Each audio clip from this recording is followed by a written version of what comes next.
Hi everyone, and welcome to our daily show, The Big Story, where we discuss the hottest topics of the day, right here in the heart of the newsroom. My name is Alyssa Wu, and I'm coming to you live from the Straits Times. We are streaming live right now on Facebook and YouTube, and if you're on YouTube, do click that bell button to be notified whenever we go live. I'll be joined very shortly by my newsroom colleagues, where we'll discuss the topics that got you talking today. For our first segment, the assassins most of us know about are fictional and the stuff of movies. Take, for example, Keanu Reeves as assassin John Wick, or Uma Thurman as the bride in Kill Bill. So it was with interest when it was reported last week that a Singaporean man attempted to engage a hitman on the dark web.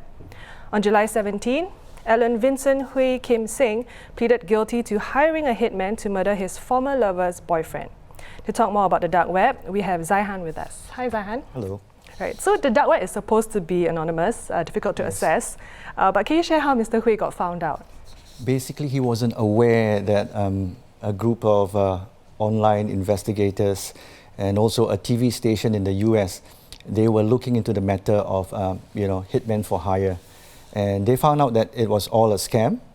And even the owner of that website gave certain examples to say that, these people have approached me for business, And that's how it was one of the producers of CBS News 48 Hours. They contacted the authorities, our Singapore authorities in the US, and that's where it all got rolling in last year. Yeah. So can you share very briefly what the dark web is, and were there any things that you saw on it that shocked you? Well, basically, you know that it guarantees anonymity. At the same time, you need a special software to gain access. Yeah, but when you're inside, some of the things that you can see, people sell drugs. They give you samples first before you buy. People offer services like match fixing, data, stolen data. But not necessarily everything is bad. There are some good things, like you can find kittens for sale, or books about origami or so on. You can find those things there too. Right, and to make it clear, you did not assess the dark web yourself. It was through a contact, yes. Right, who helped to find the things that you requested for, just because you were curious, right? Yes, to be clear. of course, yeah. Right. Okay, so in this case, thank goodness that Mr. Hui was trying to engage services on a fake hitman site, a fake assassination site. But what if it was a real one?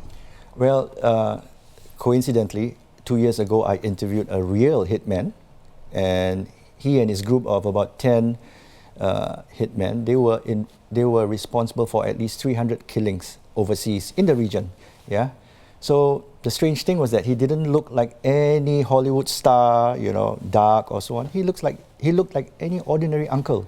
This hitman, yeah. Not a Jason Bourne, basically. No, yeah, of course not. So closer to home, you also did an interview with a retired policeman who investigated a case during the 1970s, right? Yes. Mr. Davy Chan, retired Police Gallantry Award winner. He told me how in the 70s, early 70s, he investigated a case whereby this upset winner of an illegal 4D operation, won only about half or less than half of his $60,000 winnings. So he sent a hitman to, I think the first round was to just give a warning that you should pay up. But the illegal 4D operator called the winner to say you should send someone more heavyweight, So the hitman got angry, came and fired 5 rounds, but they all missed. So this one wasn't a good example, and he escaped. The illegal 4D operator escaped. But I think the point was, back then, during the cowboy days, there were such people around. But you don't see them like on advertising billboards or, dial 1-900, get a hitman or something like that. It's all by word of mouth, through gang connections and organized crime. Yeah.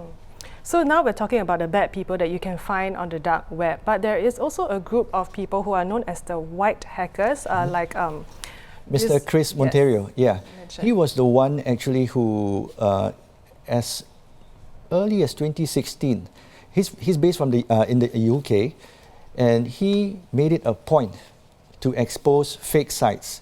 And I think he was especially excited or fixated on the idea of hitmen for hire online. From the hacked materials that they've seen and from other researchers working on the same subject matter, they could tell that it was all a scam. That the hitman administrator, they just wanted as much as bitcoins as possible, because there were orders, but there was nothing going out to assign hitmen. So they knew it was all a fake. All these sites were fakes. I understand that Bitcoin is the mode of payment on the dark web as well, right? Yeah. Okay. So what is the takeaway? So even for these white hackers, they have been, so after he reported this to the authorities, I understand that the authorities then warned him, okay, please don't go back to the dark web.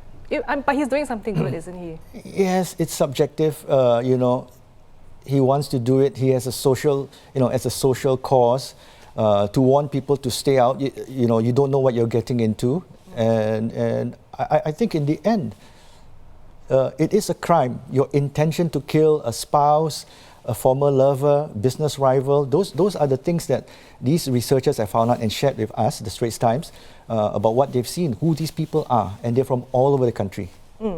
So the biggest takeaway is it's risky, don't take a gamble. Yes, and it's of illegal. Course. Yeah, and you might be found out one day. Yes. Right. Thank you so much, Zaihan. Thank you. Welcome. So to read Zaihan's stories about the dark web and more on hitmen, do log on to straitstimes.com.